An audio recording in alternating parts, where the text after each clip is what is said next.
నిరుద్యోగ కళాకారులందరం కూడా రాష్ట్ర స్థాయిలో కూడా వేలాది మంది కళాకారులతో పాటు మేము కూడా మలిదశ తెలంగాణ ఉద్యమంలో గజ్జగట్టి ఆడాం. డప్పు సంకర వేసుకొని ఇల్లును కుటుంబాన్ని బాధల్ని అన్నీ వదిలేసి రోడ్డెక్కి సకల జనుల సమ్మెలో వంట వార్పులో నియోజకవర్గం అంతా కూడా తిరిగి ప్రజల్ని చైతన్యవంతం చేశాం. గత ప్రభుత్వం వచ్చాక తెలంగాణ కోసం పోరాడినటువంటి కళాకారులందరికీ కూడా ఉద్యోగాలు వస్తాయని, వాళ్ళ బతుకులు బాగుపడతాయని చెప్పి ఆశించడం జరిగింది. 500 మంది కళాకారులకు ఉద్యోగాలు ఇచ్చారు. అనర్హులకు అవకతవకలు జరగాయని తెలుసు, అనర్హులకు ఇచ్చారు.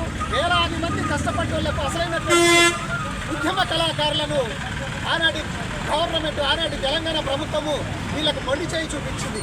ఆనాటి నుంచి అంటే గత 10 సంవత్సరాల నుంచి మేము పోరాడుతూనే ఉన్నాము.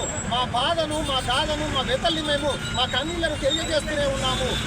ఇంటర్వ్యూలను కూడా కోర్టు కూడా జోక్యం చేసుకొని నిజమైన కళాకారులు రోడ్డున పడ్డారు, వాళ్ళందరికీ ఉద్యోగాలు రాలేదని చెప్పి కోర్టు కూడా జోక్యం చేసుకున్న తరుణంలో మళ్ళీ ఇంటర్వ్యూలు పెట్టారు. అప్పుడు కూడా నిజమైన కళాకారులకు మొండి చేయ ఏర్పడింది. అసలైనటువంటి కళాకారులు వేలాది మంది రోడ్డున పడ్డారు. మరి కుటుంబంలో స్త్రీ కన్నీరు పెడితే ఆ కుటుంబం బాగుపడదు, ఆ సమాజం బాగుపడదు. కళాకారులు కన్నీళ్లు పెడితే ఏ వ్యవస్థ బాగుపడదు.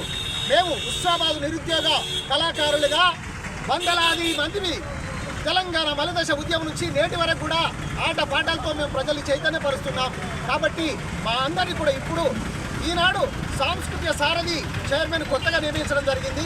ఈ కాంగ్రెస్ ప్రభుత్వం వచ్చాక 18 నెలలు గడుస్తున్నప్పటికీ కూడా మా కళాకారులకు ఉద్యోగాలు ఇస్తామని అసెంబ్లీలో చర్చ నడుస్తుంది.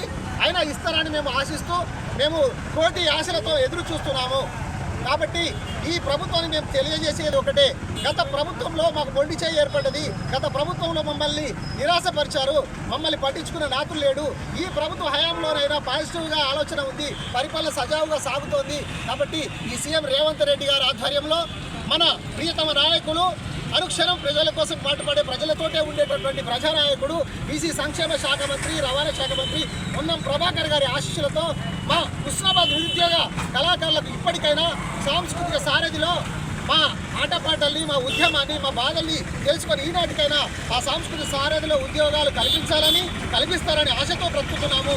అందుకే ఈ సాంస్కృతిక సారథిలో ఉద్యోగాలు కల్పించే ఈ ప్రక్రియను వేగవంతం చేయాలనే ఆలోచనతో ఈనాడు మన హుస్నాబాద్ ప్రాంత కళాకారులందరం కూడా ఏకమయ్యి మా గలాన్ని, మా బాధను, మా వ్యతని, మా ఆత్మ నివేదన తెలియజేయడానికి ఈ కార్యక్రమాన్ని ఏర్పాటు చేసుకున్నాము.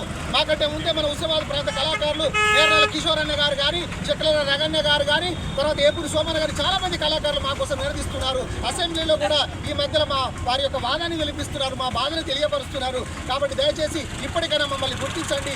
సాంస్కృతిక సారథిలో ఉద్యోగాల ప్రక్రియను వేగవంతం చేయండి. మా హుస్నాబాద్ నిరుద్యోగ కళాకారులను ఆదుకోవాల్సిందిగా కోరుకుంటున్నాము. కళాకారుల ఆటపాట లేనిదే ఏ ఉద్యమం లేదు. కాబట్టి మమ్మల్ని ఆదుకొని మాకు ఈనాడు ఈ ప్రభుత్వంలో ఉద్యోగాలు కల్పించాలని కోరుకుంటున్నాము. మరిన్ని వీడియోస్ కోసం ఛానల్ ని సబ్స్క్రైబ్ చేయండి. లేటెస్ట్ అప్డేట్స్ కోసం వాట్సాప్ ఛానల్ ని ఫాలో అవ్వండి. ఆ లింక్ డిస్క్రిప్షన్ లో ఉంది.